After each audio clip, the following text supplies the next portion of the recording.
hindi ba importante ang nakalagay sa Constitution, di ba? Quality education, and that includes not only your academic track, but also the tech walk track. Pero sila yung expert or hindi? Kasi hindi na raw sila sinama sa quality assurance eh.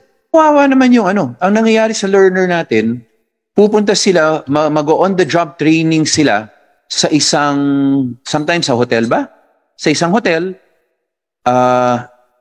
and then, nagtrabaho na sila para sa ibang tao, nagtrabaho na sila para sa industriya, allowance lang sila doon, di ba? Hindi naman sila binabayaran ng salary, probably, no? And then, wala man lang assessment na nabibigay sa kanila, ang DepEd na libre. Iyon po, pag NC po, Mr. Chair, talaga pong wala po tayong line item nga po in support to the assessment fee of our TVL. Kasi Sam, under the law, hindi ba dapat nakikipag-ugnayan kayo sa TESDA? Is that correct? Opo, opo. Who's the representative from TESDA? Please state your name and position. David Bungalyon, Mr. Chair, Executive Director of the National Institute for Technical Education Skills Development of TESDA.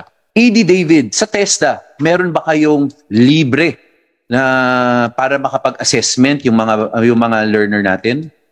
2 program, Mr. Chair. Meron, wala. Yun na lang. Meron. No, Sam, meron sila eh. If DepEd had followed the law, if you had coordinated with TESDA, ED David just told the whole committee here, they have the funds for that. So why did DepEd not do that? Well, I'm asking Sam, you said already ED David meron eh. Oh, you want to clarify, ED David? Yeah, I would just like to clarify, Mr. Chair. 2 free assessment. One is the free assessment for workers. The other assessment is usually all Tibet programs, scholarship programs for Tibet, built-in na doon kasi yung assessment fee for certification. So all learners do not have problem on taking assessment or paying assessment, Mr. Chair.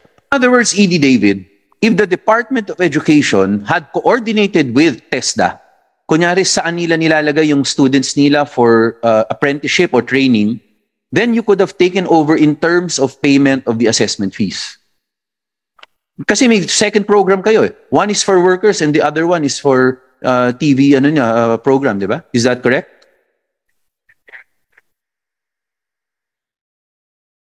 Correct. How much did you have for your scholarship? 14? How much did you have for your scholarship? How much for last year or this year? I don't have the data, Mr. Chair. Is it not 14 billion? Could you double check? That is for training and assessment, Mr. Training Chair. and assessment, correct. Which could have fit in for the learners, di ba? So, hindi nakipag-coordinate sa inyo ang DepEd. So the question, Sam, now is, why did you not coordinate with TESDA? Why did DepEd not coordinate, knowing that you were graduating students na importante yung NC? Or are you saying hindi importante yung NC and your diploma is sufficient enough? Mr. Chair, well, I can only speak based on my experience first, Mr. You're Chair. the authorized representative. As you said, you're authorized to speak for DepEd here this morning. You knew that we would talk about the K-10+2. You knew that this would be the topic. You knew that these questions would arise. So I assume you are ready and prepared to respond to any query by any member this morning. So the question is very simple. So please respond. And I don't need your personal opinion. As you said earlier, you are the representative of DepEd. Mr. Chair, in our curriculum po kasi, we engage the TESDA naman po. So meaning po, yung ating mga curriculum guides po sa TVL also were vetted by our counterparts sa TESDA. However po, doon po may TESDA board resolution din po kasi doon sa mga fees po. And I understand po talaga na hindi po free para sa lahat ng senior high school TVL. ED David, bakit hindi free? Or hindi ba dapat yun nga yung tinutulungan nyo? Because under the K-12, kasama kayo. You are supposed to be part of the training. So why can't you pass sabi ni Sir Sam sa amin ngayon, officially po to, on record, sinabi niya na effectively hindi kayo cooperative because your board did not pass any resolution allowing your funds to be used by our senior high school students para makukuha sila ng NCs. Yeah. Thank you, Mr. Chair. If the joint delivery program should have included already the assessment fee, then I think there's no problem for the graduates of the joint delivery program to undergo assessment because nandun na yung fee eh. But on the part of TESDA, Mr. Chair, sa board, yes, the fees are regulated because these are implemented by accredited assessment centers, accredited assessors, and it requires supplies and materials and so forth and so on.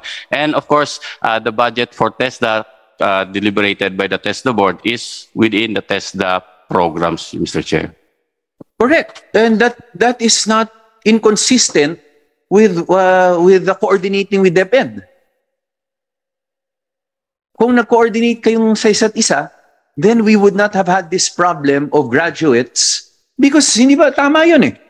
You have accredited assessment or offices, sino yung pwede mag-assess. Did DepEd not ask you? Sino ba yung mga, ito yung, sabi nga ng DepEd, kasama kayo sa curriculum development. So knowing ito yung curriculum na that you had assented to, na ibibigay natin sa senior high school, hindi ba pwedeng sinabi ninyo, o meron, kailangan ng assessment yan para makakuha ng NC1, NC2. Meron kaming pondo kung sa accredited namin, kami nang bahala. Hindi ba pwedeng naging gano'n ang arrangement ninyo? Yes, Mr. Chair. Actually, I agree that in the curriculum development, we have been invited, we have provided our expertise. But in the quality assurance of the TechVoc in DepEd, we have not been consulted on the quality assurance program. Meaning, are they required to register their program so that we'll be able to audit the program to comply with quality requirements? Just a part of that is the competency assessment certification, Mr. Chair. Yes. So, sinabi ni E.T. David, hindi ba importante ang nakalagay sa Constitution, di ba? Quality education, and that includes not only your academic track, but also the TechVoc track. Pero sila yung expert or hindi? Kasi hindi na raw sila sinama sa quality assurance eh. Mr. Chair, in the quality assurance po kasi when we when students already go through the specializations, they are advised to take the NC. However, the challenge here is on the funding po, Mr. Chair. Meaning po when like for example in the joint delivery voucher program, so these students already go through the national certification, and the only assessment centers po are provided by the TESDA po. So ang point ko po is ang NC fee po ay very clear sa joint delivery voucher na nakalagay na po siya doon sa pera po. The joint delivery voucher, does that cover the whole 30 to 36% na kumukuha ng... Po, hindi po. Only... Exactly. So dahil hindi enough, DepEd just sat down and said, wala, kulang binigay sa amin ng Kongreso, kulang ano. Hindi ganon. May partner kayo . You should have consulted and conferred with TESDA. Wala na kami problema sa joint delivery voucher ninyo. But ikaw na nagsabi ngayon, kulang yon. So ang nangyari sa atin, basta masabi lang, checklist lang, na mapagraduate namin, but that is not the way to conduct education in this in our country. Ang importante nga sa atin, di ba, ano? Quality education. Assessment nga importante. But before I go back to you, I think from Tev Safil, are you, Mr. Abalos, you've been raising your hand. Is it related to what is being discussed? Good morning, sir, Mr. Chair, and all the members of this committee and everyone, ladies and gentlemen. I'm Mr. Abalos, Andre Abalos. I'm from TESDA TechVoc Association of the Philippines. And I just wanted to, following the discussions between TESDA and DepEd, kami po ay nag-implement po ng JDVP. We are also partners of DepEd. And last year po kasi, we were not required to, yung ating po mga estudyante, to undergo assessment. It was not mandatory. And this year, it was mandatory. So yung pong nire-receive po ng mga private schools, doon po kinukuha yung pangbayad ng assessment. But of course, we want to emphasize that gaya ng binanggit ninyo, there should be coordination between TESDA and DepEd, lalo na po sa JDVP because I'm also with the PCCI. And lahat po ng discussions po namin sa PCCI, it's always, ang graduates po ng senior high, it's always dun po sa parang OJT level. Hindi po siya kino-consider na job ready. And that is why lagi namin sinasabi na dapat sa senior high, malaking tulong na rin po na may assessment po sila. So with regards to the budget, I'm not sure if TESDA or DepEd is asking for additional budget, but it's already contained in the JDVP program na meron na po kaming requirement that all students would be assessed. So yun lang po request po namin, Mr. Chair, that maybe the TechVoc track, it's better off with TESDA. Because at least on TESDA, may training na po, may assessment na po. And of course, at the end of the day, kailangan din po natin talagang NC2 so that our graduates from senior high would have a better chance of getting a job kahit na dun po sa entry level po based on the requirements po ng industry. Thank you, Mr. Chair. Thank you, Mr. Abalos. Sam, bakit hindi mandatory yung NC last year? Last year hindi mandatory to?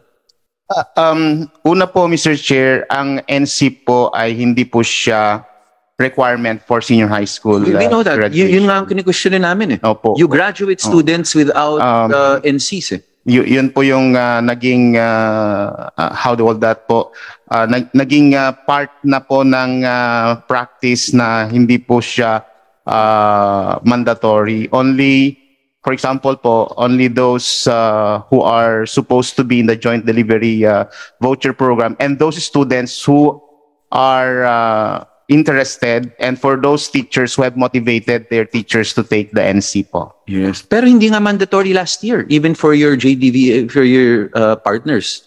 Last year hindi, but this year mandatory na. Could be due to the change in the... kasi po, Mr. Chair, dati, ang Joint Delivery Voucher Program ay nasa curriculum and teaching po. Mm-hmm. So kami po yung nag-draft ng policy. And then, pagkatapos po nun, Mr. Chair, for this school year, for the previous school year, for example po, naging part na po siya ng Office of the Undersecretary for Finance. So, nabago po yung policy po. Policy. And it's a better policy now na mandatory. Opo. Yes. Opo. Sam, I'm sure madaming questions sa'yo. But one last before I call on Honorable Bordado. So again, ulitin ko lang, meron kayong parang dalawang track. Meron with TVI partners at meron stay in school na TechVoc track. Okay. Meron na kayong data, I suppose, ano? Kung ano nangyari sa graduates natin. May tracer na kayo by now. Kasi ilang cohorts na rin nag-graduate. You must have data already on the success rate, employment rates, saan sila na-employ, yung mga dumaan ng TVI natin, at yung mga nasa DepEd lang. So by Tuesday, we will have could you submit that also to this committee?